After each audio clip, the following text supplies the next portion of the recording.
I'm sitting here with the positive lead over on the right and the negative on the left, and the ball of my foot over each. So what do we say about this? Positive takes the excess energy away from the positive and sends it over to the negative. Since I'm right-handed, that means I'm right-footed, and that means in my left brain dominant, which is my intellect. And so I'm taking energy from my intellect and transferring it to my gestalt side of the brain. But I'm also taking it from the right side of my body to the left side, from my right foot to the left. And I actually have sciatica on my left leg. So another thing to consider here is the sheet is a normal sheet, but underneath the sheet is a grounding mattress, and it's earthed. Even if it's not attached to the earth, which it is, the fact is it's a potential for a short, right? Between the two feet, because the ankles, the rest of the foot is touching the mattress. And so is my body, my naked body. So I could be potentially shorting out this circuit and being of no use. But am I? No. You want to know why? Because the resistance on that is extremely high. It's as good as if what you see here, this C-shaped loop, is actually simply two lines. And a capacitor, just imagine that's a capacitor there and not a 6.6 gigaohms of resistance. It's practically a capacitor, which means all I really have are two leads, each one going to two ends of a battery, and that's it. Actually, no. It's two leads going to the two ends of two batteries, and they're not connected to each other, even though it looks like, it's all one circuit up there, but it's really two circuits. One circuit feeding this side, a positive pole, and the other circuit is feeding the negative pole to this side, to my left foot. And so consequently, there's no short, because you've got to have a closed circuit, a closed loop to have a short, right? So just because I have a grounding mattress underneath this sheet and a sweaty sheet that could be conductive doesn't make it a short. Because the resistor is getting in the way.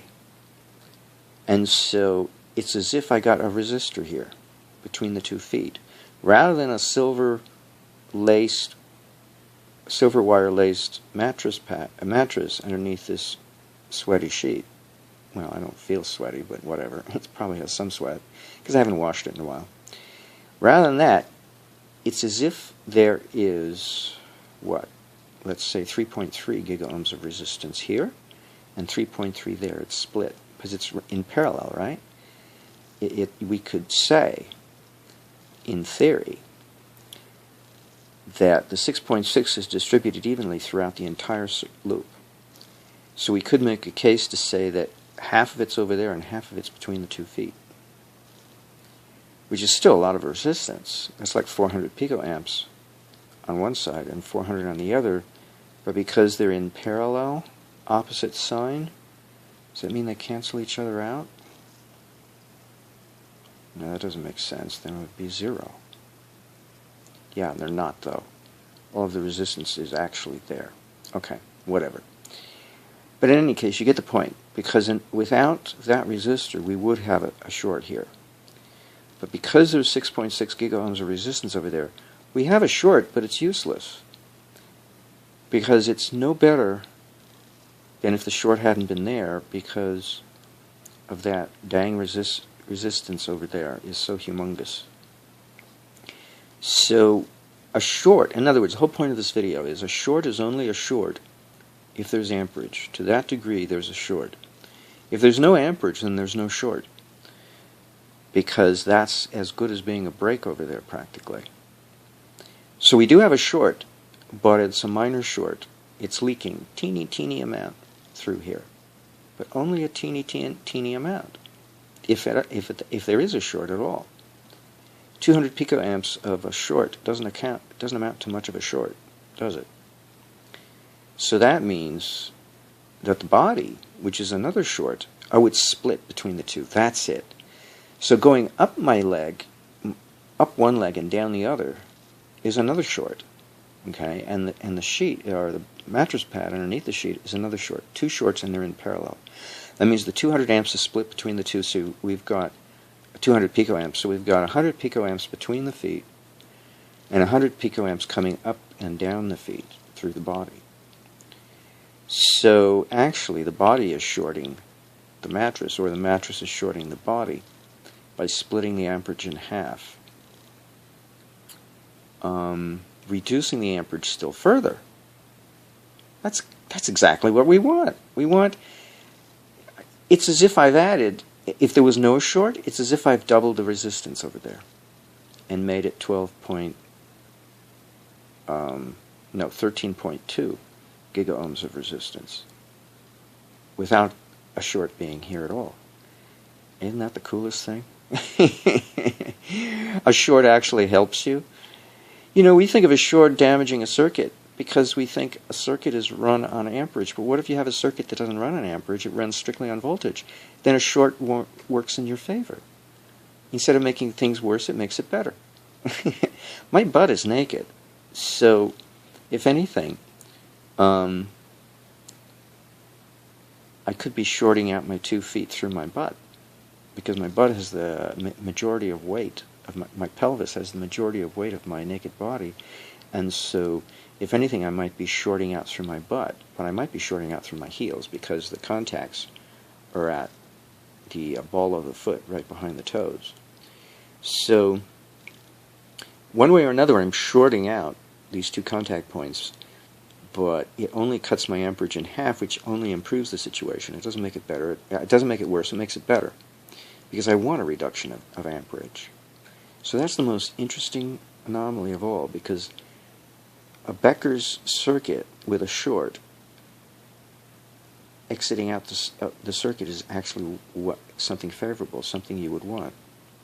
That's my finger. See, I'm pointing. It's not my penis, it's my finger, in case you want to know. So that's a very interesting idea. A short is advantageous. How about that? Wow. See, I got tired of running the circuit as I was doing it. The negative contact at my belly button and my positive contact someplace else, because I think it was impacting my heart. It was too close to my heart.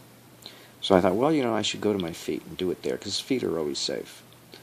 And that's what I did. And then I thought, well, I'm shorting here. And then I realized, in the course of this discussion, something I did not realize had I not picked up the video camera to videotape this, is that a short is actually advantageous, because it cuts the amperage going through my body in half. Still maintains the same voltage, 1.5 volts, but it reduces the amperage by 1/2. So now I've got 100 picoamps going through my body, in theory, because I don't have a digital meter sensitive enough to actually measure what's happening. But just doing the math in the most simplistic fashion possible, without taking into consideration minor details which would change that figure, just a simple computation of the voltage of the battery divided by the 6.6 gigaohms of resistance gives me around 227 picoamps total, half of which goes through my body and half of which goes through the short. So it's a little over 100 picoamps going through my body, which is unbelievably beautiful. Oh, wow. And my camera is shaking because my legs are shaking. I can't see. I want to put my legs together. There we go. I can relax now. But you can't see anything except a big thigh. A big skinny thigh. See my big skinny thigh?